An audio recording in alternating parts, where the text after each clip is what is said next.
Tokyo Xanadu is one of those Falcom titles that a lot of new fans probably won't know too much about. Heck, I didn't know anything about it until I was playing through my third Trails title, at which point I started to see some game clips. Needless to say, it piqued my interest, because it's a Falcom game.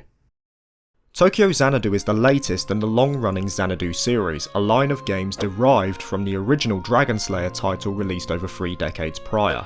Originally released in 2015 for the Vita and then re-released with an enhanced version in 2016 for the PlayStation 4, the game is now available on a wide array of platforms thanks to Axis Games, who are well known for their work on the Guilty Gear series. The game was birthed out of a desire from Falcom to create a title different to what their flagship entries offered, namely creating a fictional suburb city just outside modern-day Tokyo. As such, it draws influence heavily from Tachikawa, the area where Falcom's main offices are based, and even has some real-world stores thrown in for good measure.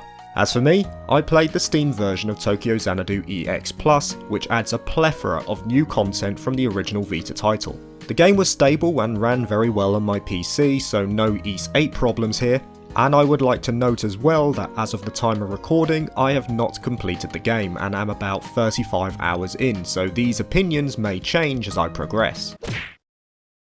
There will also be references in game, but story spoilers outside of the prologue will be minimal. So what can I say about my experience? What is there to do in the Xanadu?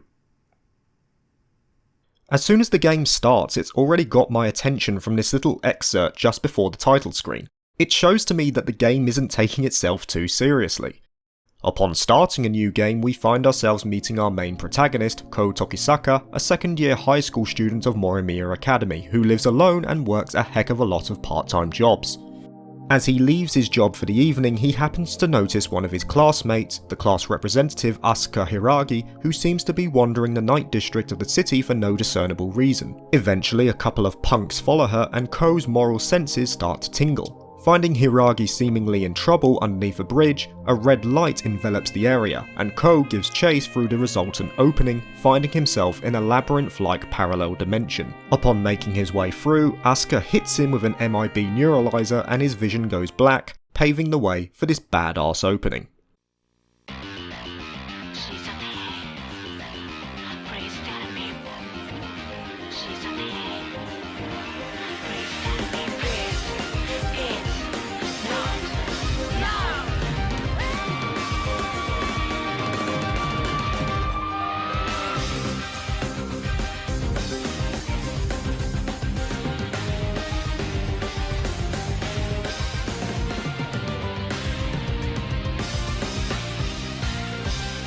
Eventually waking up the next morning thanks to his next door neighbour, he makes his way to school to begin his day, somewhat oblivious as to what happened the night prior. Eventually the player is given the reins, and for anyone who has played Cold Steel 1, this will look very familiar. This is a common comment that many players make with Tokyo Xanadu, in that it appears to be a fusion of Cold Steel 1 and a certain East title, and to be honest, the likeness is there. Heck, there are even assets taken straight from Cold Steel and moved over to this game. We've got these dual-wielding flame dudes, the blobs, and even a Tovol lookalike. Okay, fair enough, there are similarities here, but it's not like they have literally taken a character from Cold Steel and just plopped them.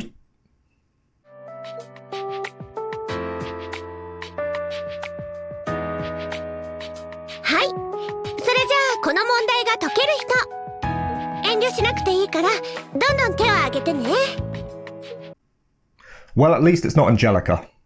This is how the game will normally be laid out. The chapter will start, normally followed by a calendar showing the date, and the first part of said chapter involves freely moving around the city at certain intervals, which gradually opens up as the game progresses. In most cases, you'll start at school just after lessons have finished for the day, and it's left to the player's discretion whether they want to follow the main story marker or to explore in between. You use something called a Xiphone, real subtle there guys, to look up potential side quests, which were actually quite enjoyable for the most part, sift through recipes and keep track of your inventory. But I am not a person who keeps their head in their phone. Social activity is my jam, and I must talk to every single person. Hey, get back here.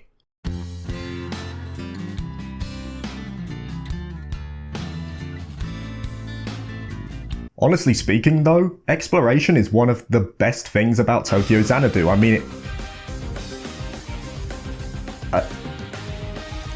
mean, yeah, let's go, man, yeah. Yeah. That never gets old. Now, I'm relatively new to the whole talk to all NPCs trope we see in Falcom games, most recently starting in Cold Steel 3, but honestly, if you're contemplating whether to do so, I'd say Tokyo Xanadu is the perfect game to get into the habit.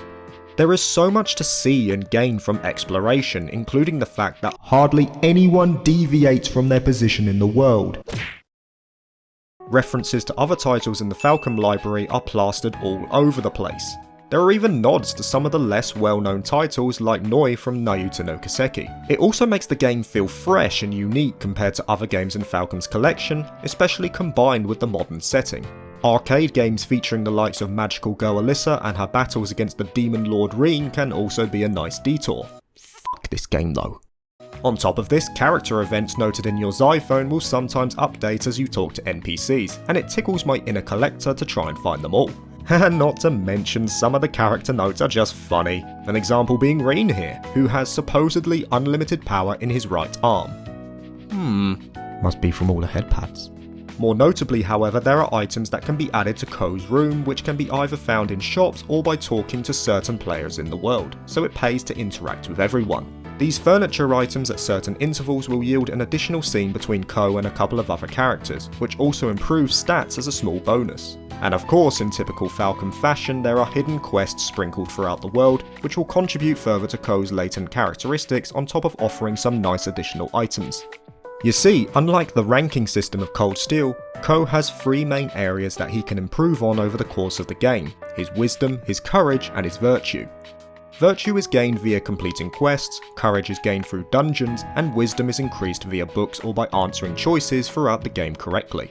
These characteristics also affect the ending of the game, so again, it's in the player's interest to take a look around. However, if you'd rather not run around aimlessly from point to point, the Xiphone provides a tab detailing shop information for each chapter, which allows you to see the important items for that part of the game. I will admit, it's laid out like toilet, but it does its job, and it streamlines the process for those who would rather have direction given to them.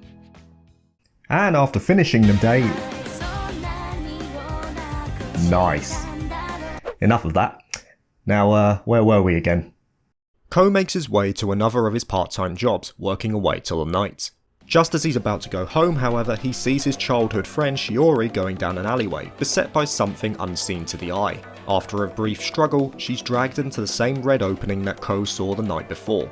With hope seemingly lost, Asuka arrives and instructs Ko to leave, at which point our friendly neighbourhood student regains his memories, and resolves to work with the class president to rescue his friend, complete with Power Rangers transformation sequence.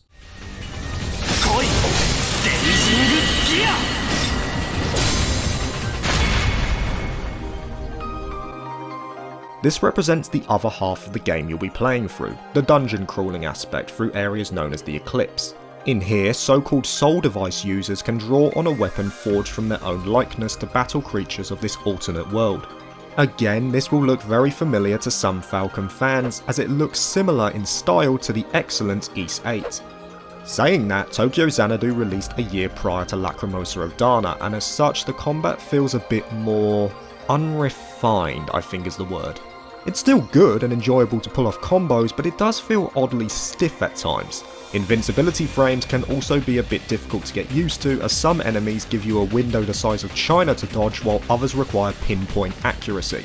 On top of that, there are so many moves. Now I've got my notebook for just this occasion, so let's have a look at all of the things you can do in Tokyo Xanadu, at least based on what I've played thus far.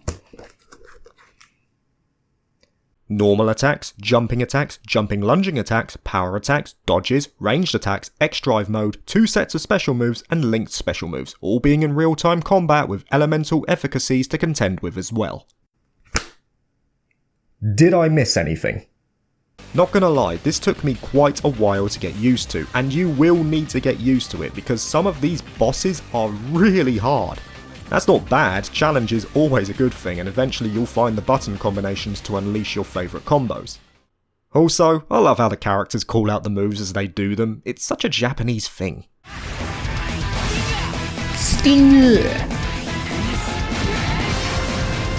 Ignis Bray! You know, it doesn't really work when I do it. What's also great is that there is a lot of player freedom in regards to how they want to play. The group of playable characters increases over the course of the game and each one plays differently. On top of specialising in a certain element which can be switched as you progress, they all offer something unique to the table despite having the same basic layout. Some are slow but hit hard, others specialise in ranged combat, and others have speed and agility. In addition, each soul device has an augment-like system where you can place elements found in game to give you an edge in the coming battles. This again was another part of the game I did enjoy. Despite this though, what I didn't enjoy were the dungeons themselves. It's something that Falcom games do struggle with, but none more so than Tokyo Xanadu. The dungeons are pretty much linear hallways from start to finish, ending with a boss more often than not. There aren't really any puzzles or things off the beaten path to find either, as many of the items you get in the Eclipse can easily be found in the real world. I feel this is also a good time to mention the music. The soundtrack for Tokyo Xanadu is for the most part solid, but its lack of range becomes apparent in the Eclipse in particular. Some of the tracks get very repetitive, which adds to the monotony of the dungeon itself. For that reason, I'd say it's not as stellar as the likes of Is 8, but it's still what you would expect in the majority from a Falcom game. With the boss defeated, Asuka begrudgingly allows Ko to join her in fighting off the Eclipse, and the prologue ends. From here, the game takes on a similar structure. Start at school, finish school, explore, and do an Eclipse dungeon. Throughout your journey, you'll be meeting a slew of main and supporting characters that will get introduced as the game progresses, including the best girl. According to some, this is another stumbling block for the game, the characters. A common complaint is that they are not friendly enough with each other, but for me, they were great. I will admit that Ko is a bit blank, but the other characters have compelling enough backstories to make their persona in game believable. We even have an idol group in this game, though they can't really compare to the real thing. I also like how the title screen changes as you get more members in your party. It's a nice touch. There's nothing unique in terms of tropes, so individually there's not much to see, but in my mind it's the interaction between the characters as a group that makes them brilliant. This is why I suggest playing the enhanced version instead of the original Vita title, because EX Plus adds some additional scenes that helps the player relate to the cast. After a main story segment is completed, you then move on to a so-called side story, an added part of the enhanced version. These are small segments where the game moves away from Ko and instead focuses on some of the other members of the group, normally ending again in an Eclipse dungeon. Though they're short, they do a fantastic job in developing the character arcs further. An issue I had with Cold Steel is that the game never really moved me away from Reen, and as such it felt like I was watching how Class 7 interacted with him rather than how they interacted with each other. Tokyo Xanadu fixes this issue and it becomes more clear why they take on the roles they do in the main story. I only wish that there were more of these. On top of this, the ever-divisive bonding events are also on show, so it lies with the player to decide who they want to develop, so to speak. It's not just the main cast that is great here either, as there is a wide array of supporting characters that also get their moments to shine. Even minor NPCs get small story arcs that you can piece together from chapter to chapter. Overall, it's a great bunch of characters. The shifting perspective from the side stories allows you to relate to their growth, and the way they support each other, especially as the game progresses, is nice to behold. However, side stories are all well and good, but what about the main story, the narrative we're playing through for this game? Well, for one thing, it seems to at least be taking place in the real world, drawing on events like the Second World War.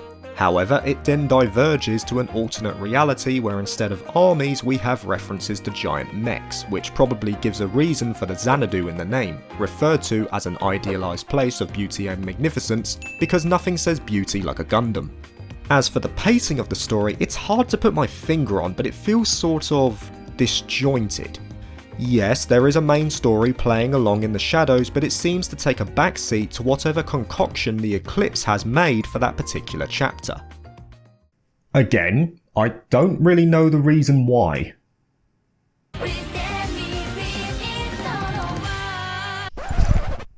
That's the reason.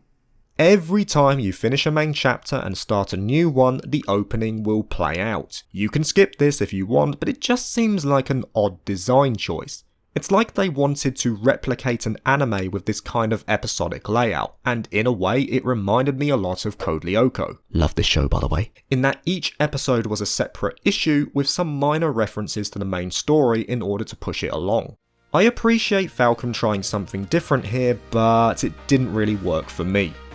That's not saying the opening is bad, it's awesome, it's just I don't feel it works in a game, especially with large playtime gaps in between chapters if you're taking it slow. Nevertheless though, it's still an enjoyable story from what I've played so far, and heck, there's still time for it to pick up as I play through. In summary, I'm very much enjoying Tokyo Xanadu. It's a fresh setting with a great cast of characters, and it offers something different to both new and old Falcom fans for those that are burning out from the fantasy genres. The game is very easy to find on Steam for the PC, and I would strongly suggest that you play the enhanced version, as I've said many times in this review. Clearly, there is much to do in the Xanadu